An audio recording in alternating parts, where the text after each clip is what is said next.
Hi guys, this is BSD. Welcome back to our channel BSD Telugu Tech. So guys, ఈ వీడియోలో మనం discuss చేసుకోబోయే topic వచ్చేసి EWS certificate గురించి.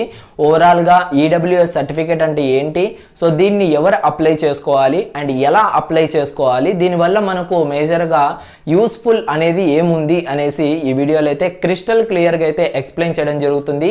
మీరు వీడియోని అయితే స్కిప్ చేయకుండా ఎండ్ వరకు చూసినట్లయితే మీకు ఎలాంటి డౌట్స్ అనేవి మీకు EWS సర్టిఫికేట్ మీద అయితే ఉండవన్నమాట.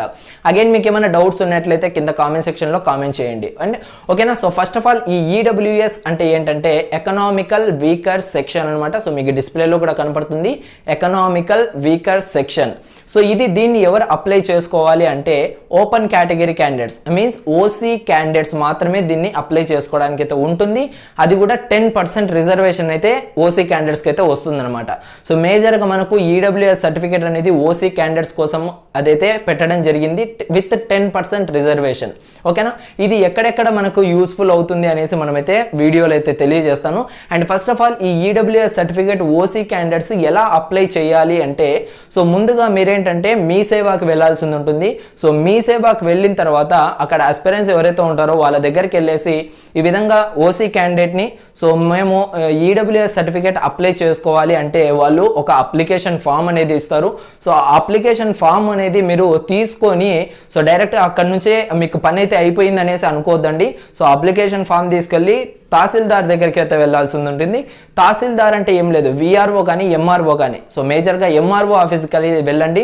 సో అక్కడికి వెళ్ళిన తర్వాత కొన్ని రూల్స్ అండ్ రెగ్యులేషన్స్ వాళ్ళైతే పాటించాల్సి ఉంటుంది. అవన్నీ కూడా అయిపోయిన తర్వాత మళ్ళీ మీరు మీ సేవకు వచ్చిన తర్వాత దీని అయితే అప్లై చేసుకోవాల్సి ఉంటుంది. ఓవరాల్గా మీరు విజిట్ అవ్వాల్సిన ప్లేసెస్ ఒకటి మీ సేవ దగ్గర నుంచి అప్లికేషన్ ఫామ్ తీసుకొని సో MRO ఆఫీస్కి వెళ్ళాలి. సో అక్కడ మీకు టోటల్గా మీకైతే అర్థమవుతుంది.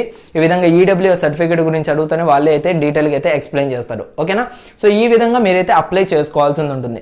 అండ్ SC/ST వాళ్ళకి చూసుకున్నట్లయితే ఎంతో కొంత వాళ్ళకైతే రిజర్వేషన్ అయితే ఉంది. సో ఇప్పుడు వచ్చేసి ఓసీ క్యాండిడేట్స్ కూడా 10% రిజర్వేషన్ అయితే దొరుకుతుందన్నమాట. విత్ EWS సర్టిఫికేట్ ఉన్న వాళ్ళకు మాత్రమే, ఎవరైతే EWS సర్టిఫికేట్ ఓసీ క్యాండిడేట్స్ చేయించుకుంటారో వాళ్ళకు మాత్రమే ఇదైతే అప్లికబుల్ అయితే అవుతుంది. సో ఫర్ ఎగ్జాంపుల్ చెప్పాలి అంటే మీరు ఒకవేళ స్టూడెంట్ కానీ ఏంటంటే యూనివర్సిటీలో మీరు కానీ చేరాలి అనుకుంటే, సో మీ దగ్గర EWS సర్టిఫికేట్ లేదు అంటే మీకు ఆ 10% రిజర్వేషన్ అనేది రాదు. రిమైనింగ్ వాళ్ళకి ఎవరైతే ఓసీ క్యాండిడేట్ 10% రిజర్వేషన్ ఉందంటే సో వాళ్ళకంటూ సపరేట్గా అక్కడ కేటగిరీ వైజ్ వాళ్ళు డిసైడ్ చేస్తుంటారు కాబట్టి సో ఆ కేటగిరీకి వీళ్ళు డైరెక్ట్గా వెళ్ళిపోయి జాయిన్ అయితే అవ్వచ్చు అనమాట. ఓకేనా. సో దానికోసం ఓసీ క్యాండిడేట్స్ ఎవరైతే ఉన్నారో వెంటనే అయితే అప్లై అయితే చేసుకోండి. సో మీకైతే 10% రిజర్వేషన్ అనేది ఊరికే పోగొట్టుకోవద్దండి.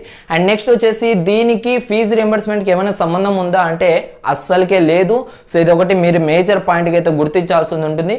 ఫీజు రియంబర్స్మెంట్ సంబంధం లేదు, ఓసీకి 10% రిజర్వేషన్కి సంబంధం లేదు. ఓకేనా. సో ఇది జస్ట్ రిజర్వేషన్కి మాత్రమే. సో అది మనకు ఏంటంటే రిజర్వేషన్ అంటే మీకు తెలిసిందే. సో ఫిజికల్లీ హ్యాండిక్యాప్డ్కి, NCCకి కానీ అండ్ రిమైనింగ్ ఏవైతే ఉంటే దానికి సపరేట్ సీట్స్ అలాట్మెంట్ ఉంటుంది. ఓకేనా. దానివల్ల ఈ రిజర్వేషన్ అనేది ఉంటుంది. అంతేగాని ఫీజు రియంబర్స్మెంట్కి దానికైతే సంబంధం అయితే ఉండదు. అండ్ మీరు ఒకవేళ జాబ్స్కి దానికైనా అప్లై చేసుకోవడానికి కూడా మీకైతే ఈ 10% రిజర్వేషన్ ఓసీ క్యాండిడేట్స్కి అయితే చాలా యూస్ఫుల్ అయితే అవుతుంది. అండ్ దీనికి వ్యాలిడిటీ అనేది కూడా మనకు 1 year మాత్రమే ఉంటుంది.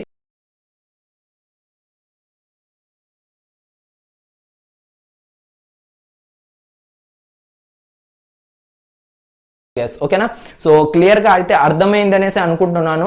అండ్ మళ్ళీ ఇంకోసారి అయితే చెప్తాను ఏ విధంగా అప్లై చేయాలి అనేసి. మీరు ఫస్ట్ ఆఫ్ ఆల్ మీ సేవాకి వెళ్ళండి. మీ సేవాకి వెళ్ళేసి ఈ విధంగా EWS సర్టిఫికేట్ అయితే అప్లై చేసుకోవాలి అనుకోండి. సో వాళ్ళు ఒక అప్లికేషన్ ఫామ్ ఇస్తారు, దాన్ని తీసుకెళ్ళి మీరు MRO ఆఫీస్, సో ఆటోమేటిక్గా వాళ్ళే చెప్తారు మీ సేవ వాళ్ళు నెక్స్ట్ ప్రాసెస్ ఏంటి అనేసి.